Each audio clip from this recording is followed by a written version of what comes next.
Module 7, Chapter 8. As societies become more dependent on computers and information systems, firms and other organizations, especially government agencies, need to make significant investment in their systems in order to make them less vulnerable and more reliable.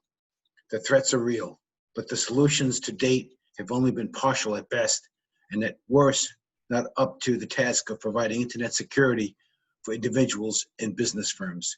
Why are information systems vulnerable to destruction, error, and abuse?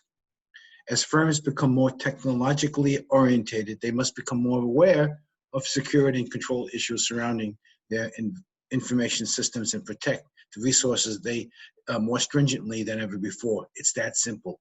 Why systems are vulnerable? Information systems are vulnerable to technical, organizational, and environmental threats from internal and external sources. The weakest link in the chain is poor system management. If managers at all levels don't make security and reliability their number one priority, then the threats to an information system can easily become real.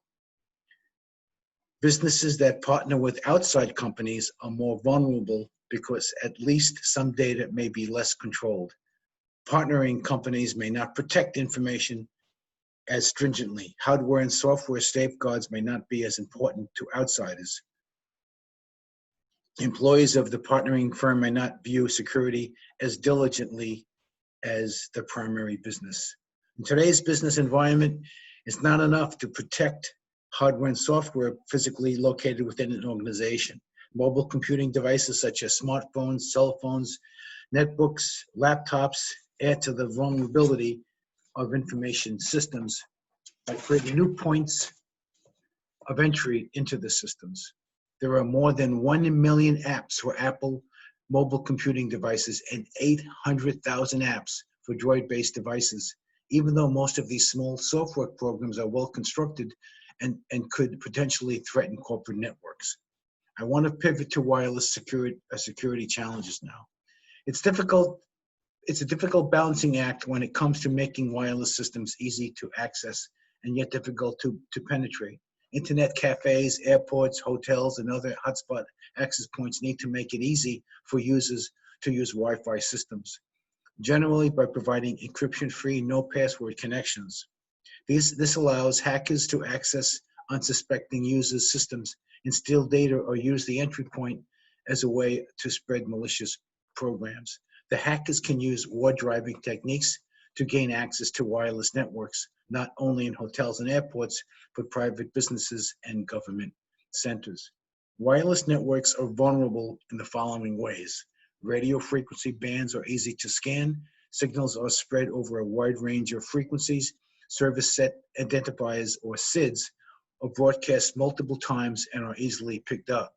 Rogue access points can be established on different radio channels and divert signals from authentic points. And finally, wide equivalent privacy, or WEP, isn't very secure because it relies on user input. We can't talk about computer security without talking about malicious software, viruses, worms, Trojan horses, and spyware. Have you ever picked up a cold or flu from another human? I'm sure you have. You then spread it to 2 or 3 other people through touch or association. These people spread it to 2 or 3 other people. Pretty soon, it seems like everyone on campus or at work is sick. That is how computer viruses spread, incidentally. You copy a file from one infected source, use the file, and maybe you send it to friends or associates. The virus is now on your computer and spreads to files other than the original. You then send the same or even a different file to a few friends, and their computers are infected. It's impossible to discuss all the topics of each chapter, but I want to close by showing you a drawing of how systems are vulnerable. And I'm going to stop sharing for 1 second, and then I'll share again with the drawing. And so here's the client computer. This is where unauthorized access occurs, connected to the communication lines, sniffing and theft and fraud to corporate servers, hacking viruses and worms into corporate systems, hardware, operating systems, and software where theft of data, copying data, and alteration of data may occur. Once again, read the chapter. This is only an overview. You got to read the entire chapter, as I said in all the other videos that I showed you or did. You have to read all of the chapters.